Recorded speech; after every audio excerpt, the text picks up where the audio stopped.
So how are we feeling about the breaking news fight announcements that Dana White and the Zuffa Boxing League has dropped on us? First off, if you haven't seen, they've got 3 schedules set. One on January 23rd, Friday. One on January 30th, Friday. And one on February 14th.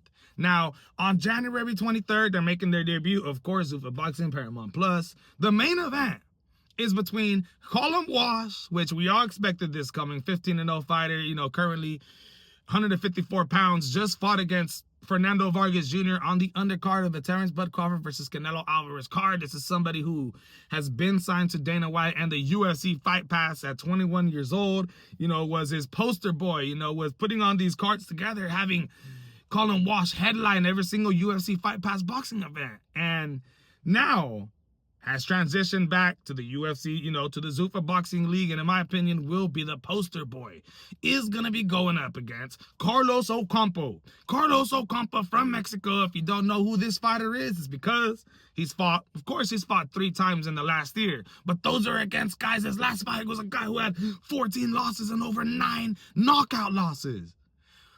He needed to do this, Carlos Ocampo, because if you look at his last loss in 2023, he took a break.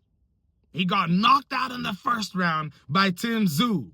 Nasty knockout. And 2 fights before that was involved in a brutal war with Sebastian Fundora. And a couple years before that, in 2018, got knocked out in the first round by Earl Spence Jr. Listen, I know exactly what Dana White is doing here. This is a guaranteed fight for Callum Walsh. Don't get me wrong. The way Carlos Ocampo fights, if he could chunk and land a punch on Callum Walsh, he could possibly hurt him. But I don't see that happening. I don't see it happening at all. Callum Walsh is the poster boy of this company. They've got Carlos Ocampo to come in here to make it an exciting fight. I think it's going to be a chunking battle. I think if Callum Walsh wants to fight him on the outside, technically he could beat him. If he wants to fight him on the inside, he could beat him. He's Ireland. He's probably going to throw down. It should be a good fight, but not the highest level of opponents. Now, how does that make other 154-pound fighters feel that aren't signed to the Zuffa Boxing League? Does it make you interested if Callum Walsh is the best fighter in this division? Do you say to yourself, you know what? I'm going to go over there and I'm going to get it because I know for a fact I could be Callum Walsh, right? There's a bunch of 154-pounders in the world that might not be getting title shots anytime soon, who are probably coming off losses. Erickson Lubin really don't know what to do. It's very, very interesting, my people. But not only did they sign Callum Walsh and Carlos Ocampo, but also Efa Ajagba. Yes, the Nigerian heavyweight. Now, this is absolutely interesting to me because you got somebody who's 21-1, right? Has one loss to Frank Sanchez. What was it, in 2022? Winning a couple fight win streak. I think he won on a 5-fight win streak. Fought against Martin Bakole in his last fight on the Canelo Alvarez versus William Scully undercard. It was a great fight. A lot of people were calling Martin Bakole the boogeyman of the heavyweight division. He was coming off that Joseph Parker knockout loss, but at the same time, it was what? 1 day notice. Joseph Parker was supposed to fight Danny Dubois. Anyways, he fights against Efa Ajagba. Efa Ajagba is just boxing his head off. Don't get me wrong. There was times when Martin Bakole was landing great shots, but I thought Efa deserved to win that fight. Over the years, Efa Ajagba, has proven to keep getting better, has elevated his game, and has now decided to sign over to the Zuffa Boxing League and will be taken on, in my opinion, Efa Ajagba is the poster boy for the heavyweight division. If this is the type of competition that they're going to be getting him. Charles Martin. Yes, 39-year-old Charles Martin.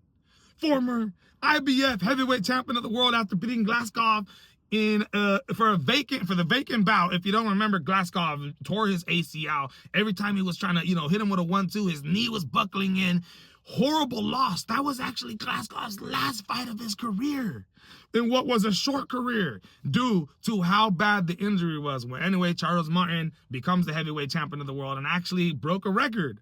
Had the second shortest reign in heavyweight champion boxing history, as he goes in there, what was it, 40 or 80 days past the fight with Glasgow, gets knocked out in the first round against Anthony Joshua.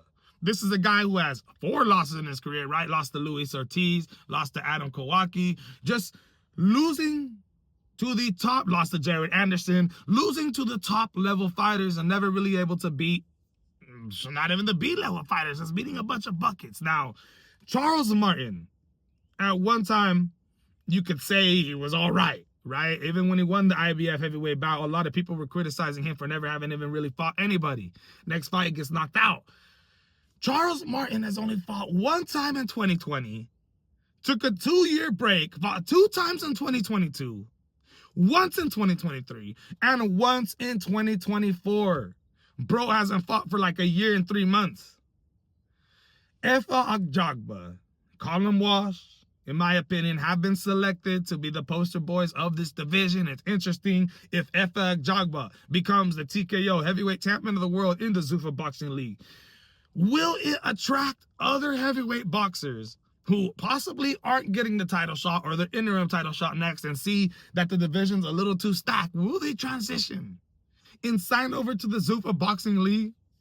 I think this is breaking news. I think this is a good start, to be able to attract some fighters that are coming into your business, depending on how it's going to pay, depending on how everything is going to look.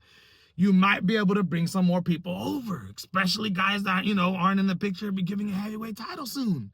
It's all going to depend in how much the contracts and how much all these fighters end up getting paid. Everybody's going to find out about it pretty soon from now. Now, that's the breaking news when it comes to the Zuffa Boxing League. Ajagba versus Charles Martin will be headlining the February 14th card. The January 30th card, still no fight announcements yet for that one, but it's very, very interesting. Back-to-back boxing events. They take a week and then straight into February 14th. Impressive. Now, Dana White has released that in a couple hours, they will be dropping some breaking news on us, some fight announcements. Now, I don't know if it's going to be involved in the UFC. If it is, that'd be great because we cover both sports. But if it's in boxing, even better.